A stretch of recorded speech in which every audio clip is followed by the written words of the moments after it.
Bonjour à tous, toujours dans les bois. Alors aujourd'hui je vous fais cette petite vidéo parce qu'aujourd'hui j'étais content, j'ai trouvé 3 spécimens de pieds de mouton vraiment de premier ordre. Regardez-moi ça, c'est des merveilles.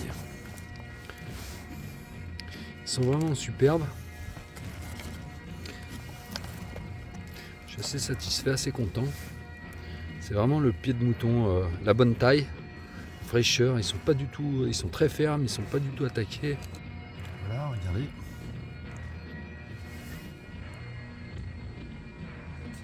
Donc là c'est pas un endroit où je viens d'habitude, mais de temps en temps je passe toujours une demi-heure, 3/4 d'heure à visiter des coins aussi que je ne connais pas, ce qui permet d'identifier d'autres endroits où poussent d'autres champignons en fait.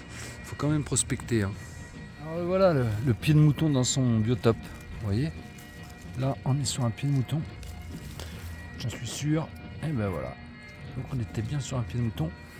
Donc on a bien fait de venir prospecter aussi un peu par là, parce que vous voyez, c'est vraiment maintenant que le pied de mouton va sortir. Là, on va faire la même chose. Hein. On va regarder sous les feuilles si dans le secteur il n'y en a pas. Il n'y en a pas d'autres. De retour au bercail, donc aujourd'hui on a trouvé le cep, un peu de trompette. Donc là, elles sont assez jolies, je suis content. Vraiment, on a des beaux spécimens. Et on va revenir à ce qui nous intéresse aujourd'hui, puisque la vidéo est sur ça, c'est le pied de mouton. Alors vous voyez, le pied de mouton, caractéristique. Dessous, là, on a des picots là, qui se détachent facilement. Hein. Et donc, on arrive sur les pieds de mouton en fin de saison. Donc, fin de saison, vous voyez, en général, fin octobre, début novembre. Là, cette année, c'est un peu mieux parce qu'effectivement, la saison se prolonge.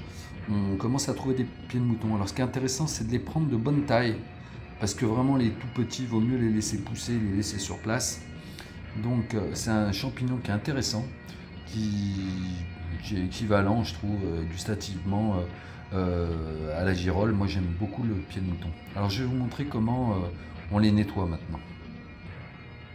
Alors, vous voyez, on va prendre notre pied de mouton, hein, petit couteau.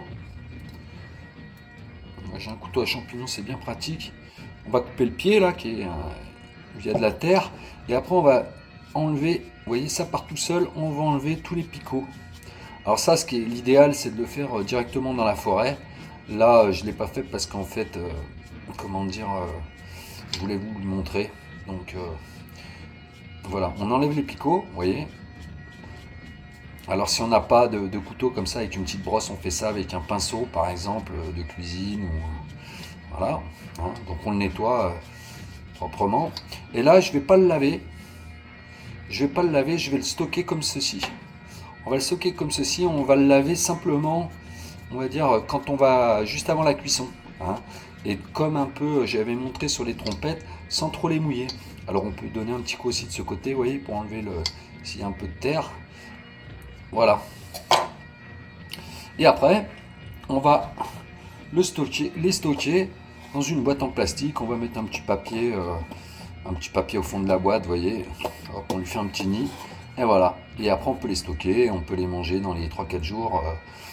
S'ils ne sont pas mouillés, ils ne vont pas s'abîmer. Voilà.